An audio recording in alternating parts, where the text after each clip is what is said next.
ladies and gentlemen, to Fan Appreciation Month here on Reaction and Review. Tonight, guys, I'm taking a look at a parody movie from 2013. That movie is A Haunted House. Now, I know that this is a parody of the absolutely god-awful Paranormal Activity series. I know I've seen a lot of other Paranormal Activity parodies, one of which I even covered for this series, and none of those have been any good. So guys, I'm genuinely hoping for this thing to at least break that mold. I want to see something tied into Paranormal Activity that could actually be seen as good, especially since the primary series of them are not good. The knockoffs all suck. The parodies are even worse. I'm hoping for this thing to be a shining, glimmering, nugget amongst the mountain of bullshit. But I also know that this is a parody film, and I've seen tons of these over the course of this series, and not a single one has been any good. And I also know that this thing is, also from Marlon Wayans, probably the most talent challenged out of the entire Wayans family. So my hopes going into this are sort of low, but I still have hopes. I'm hoping for there to be at least a couple of jokes here that are going to make me smile. I would honestly prefer it if the whole thing were actually funny, but frankly, I'm just going to keep my expectations set low, and I'm going to hope for the best. I have no clue if this thing is going to be any good at all, and the only way I'm going to find out, guys, is if I shut up and I push play, and I'm going to do that right now. So, without further ado, it's time to kick back, relax, and check out A Haunted House.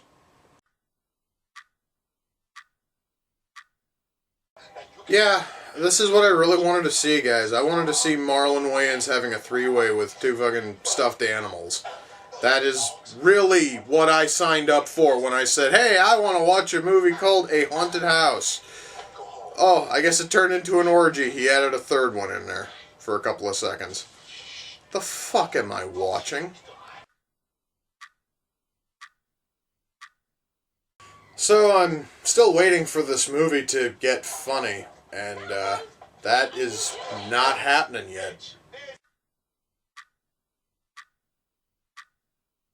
So now our two main characters, as they're trying to deal with the spirit or demon or whatever the fuck is in their house, are now smoking weed and doing absolutely nothing.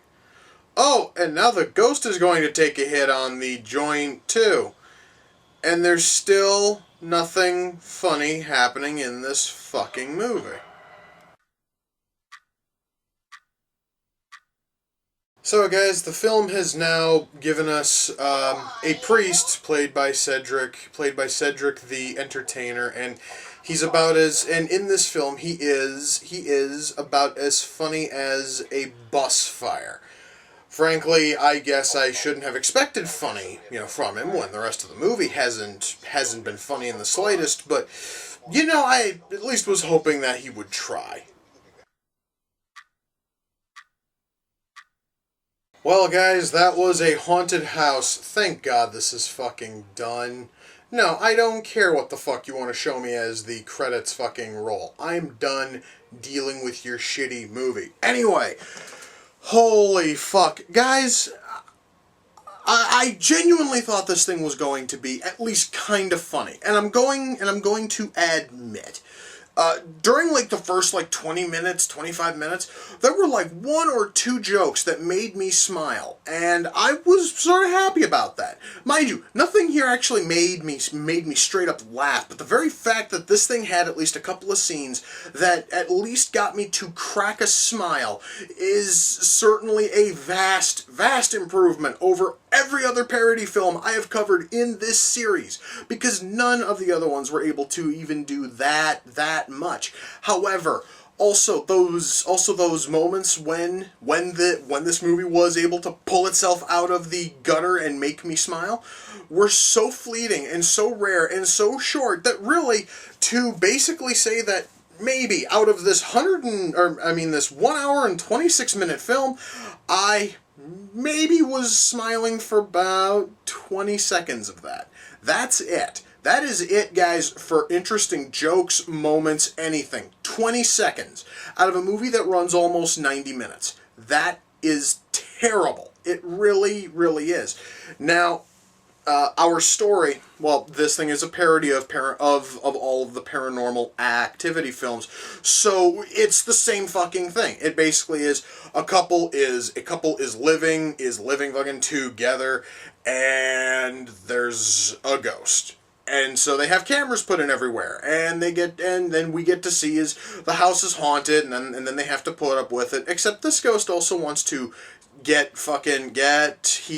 wants to get high with them. He rapes fucking both of them, and every single unfunny and uninteresting character who we are introduced to early on in the film and even in the middle of the film all show up at the very ending when they finally think that they've gotten the ghost out of the house. Our characters here are all incredibly shallow and lifeless. So let's see, we've got Malcolm, who's played by Marlon Wayans, rather. He basically is this whiny, whinging coward, which seems to be what Marlon Wayans exclusively plays.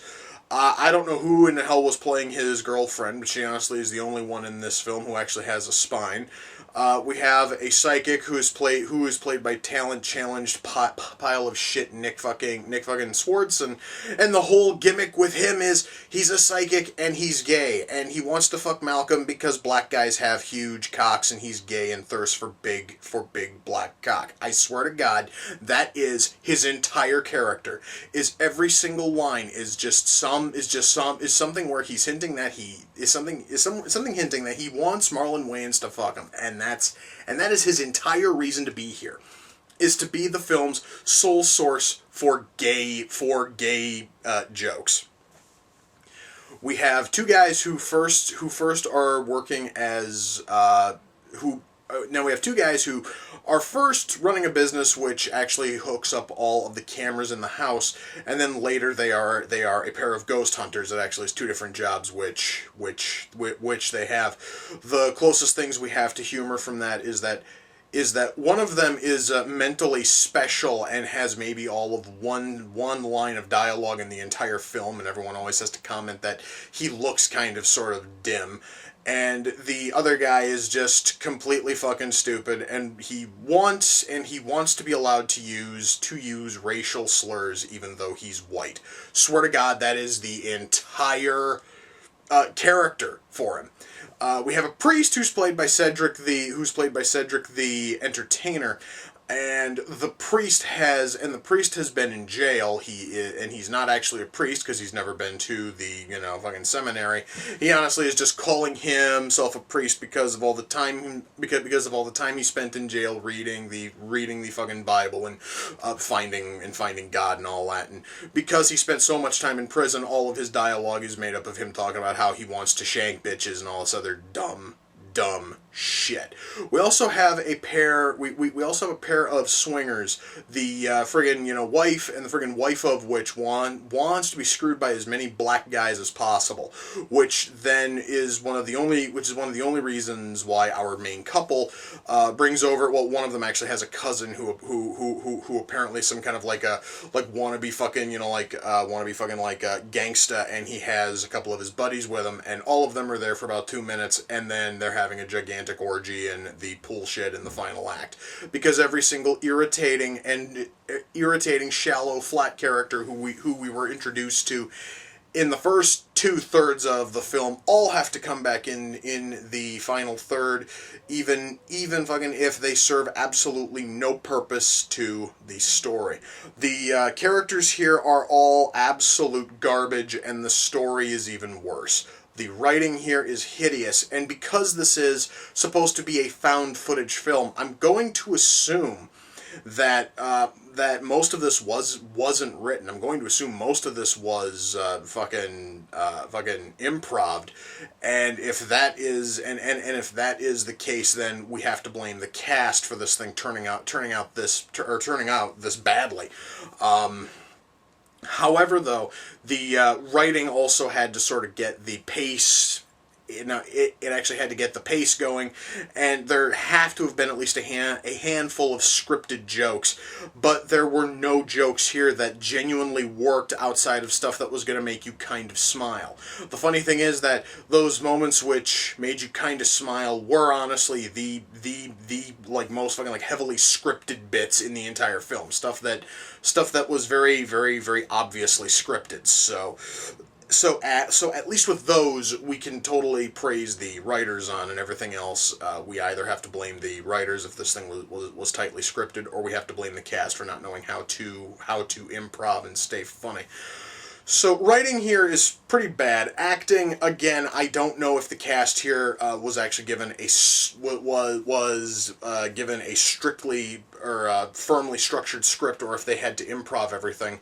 However, though, nobody here actually tried to phone it in. Because everyone here may honestly be, anti funny, but at least though they were putting in some level of effort, and that is more than can be asked about a lot of other parody films I have seen. Every single person here, you love them, you hate them, it really doesn't matter. At least all of them were fucking trying. It's just the final product was pretty bad, and I really just, God, and if there's any one character I just wish was not in this thing, it would have to be Swardson's psychic character, because he literally has no fucking personality outside of he's gay and he lusts for black dick. I swear to Christ, that is it for his depth. And every other character might be just, like a fucking, like convict, or they might just be a little bit stupid, or they might be secretly racist, but he has even less. And the fact is, guys, that Swardson, I honestly am not even a fan of him in fucking general, and almost anything which he does is not funny. I'm thinking maybe if they would have given that role to somebody else, especially if this whole thing was supposed to be improv, if you would have given it to almost any other fucking comic, they would probably have made it, work. And Swardson's very presence almost killed off the character just simply out of sheer, principle. Again, that's because I'm not a fan of Nick fucking Swardson. So that honestly is it. I'm just kind of biased there. Camera work here is pretty good. Lighting here is pretty good. I will say that for a movie that is trying to spoof and parody found fucking footage films, everything here actually just seems a little bit too well, blocked and too well lit. And that seriously just kind of sort of takes away a little bit of the real feeling you get out of this. Again, guys, that though is just something really, really minor, and it's something that you're really only going to notice if you're looking for it. This thing just, at least to me, it felt just a little bit too polished for a found footage film, and that to me is a minor negative. When you're even spoofing them, you should at least try to make things look at least a little bit more, genuine. Again, guys, that there is a real minor nothing. Sound mix here was good except for one scene, and it was this long, drawn-out scene where Keisha, the girlfriend, is farting in bed, and Malcolm has to react to it. The problem is that you can totally tell that every single line of Marlon Wayans' dialogue was fucking dubbed in afterwards, and it was dubbed in very, very poorly. And it actually just sort of takes a scene that was never fucking going to be funny and just sort of makes it a little bit worse. God, is there anything else to really talk about? Yes, product placement. Yes, I understand that this is a found footage film, but I do have to touch on product placement. One specific piece of product placement, because it just sort of stood out to me, and it felt a little bit weird. And it's that in the house, there is a poster for Saints Row 3. Mind you, I am a fan of the Saints Row video games, but I always sort of thought that the poster and the video game cover for Saints Row the Third was kind of, lacking. So why the hell then would you have this bland, unfucking interesting poster why in hell, first of all, would you have two of them? Why the hell would you have one of them tacked up in your living room and another one framed and put up in a hallway? Now, I'm just going to assume that somebody who worked on Saints Row 3, whether it be THQ or Volition Software, somebody probably paid to have those posters put there, because also every single time that again, now, because a whole lot of this is based on cameras which are in fixed spots, those posters are almost always front and center, and it is some of the most blatant product placement I have ever seen, and it felt so out of place, because I don't know anybody who would actually have a Saints Row 3 poster up anywhere. Perhaps maybe a Saints Row 4 poster or a Saints Row 2 poster, because those actually looked cool, but the Saints Row 3 poster, it looked kind of boring.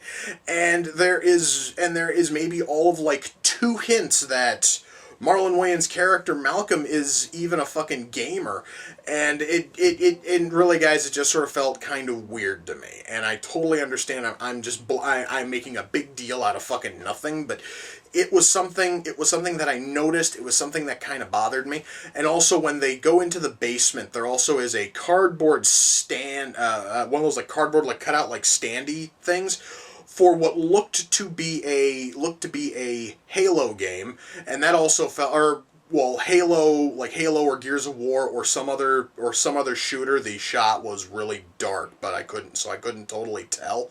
I just knew that it was a cardboard stand for something, and that seemed like even more product placement. However, at least it wasn't as absolutely blatant as the one for Saints Row 3. In fact, actually, now upon seeing that, I kind of wish I still had my copy of fucking Saints Row 3. I'd probably be playing it right now. But anyway, yeah, I just sort of wanted to touch on product placement a little bit, because frankly, this movie has nothing else to really fucking talk about. Our writing here is shit. The acting here is acting here is okay. Special effects, I still haven't touched on special effects. There are a whole lot of practical effects, and a lot of those work. A lot of them are done fairly well. And every single time that we have smoke, it really doesn't matter if it's pot smoke or if it's somebody's fucking breath, fogging because the friggin', room is really dark. All of that is done in CG, and it's really shitty CG. It's very poorly done. It just pulls you right out of the film. So that honestly is about all I can say in terms of special effects. Is practical stuff is okay. The fucking CG looks terrible. Ultimately, guys, when all is said and done, am I able to recommend a haunted house? Perhaps maybe if you are 10, because almost all of the humor here is basically toilet humor, sex jokes, all of them are really poorly done. Toilet humor and sex jokes, and it's the kind of shit that would essentially make a 10-year-old laugh, but it's not going to make a grown man laugh, which honestly is why the stuff that was a little bit more witty actually is what got me to smile. Which also tells you that everything here which has any level of wit only takes up about 20 seconds of the fucking film. No, guys, I cannot recommend this. No, I am not planning on watching the sequel to this. And frankly, because I'm sick and tired of watching these god-awful, poorly done parody films, I am now officially banning parody films from this series. The only way I'm going to do another parody movie for this series is if it's one that I genuinely think looks funny. I'm done gambling on these stupid, puerile, god-awful looking parody films, because so far, not a single one of them has been able to give me anything that is genuinely funny. And because this is Fan Appreciation Month, a haunted house came off the Amazon wish list. The person who sent it in was Nobby, and you can find his I'm going to assume that it's a he again.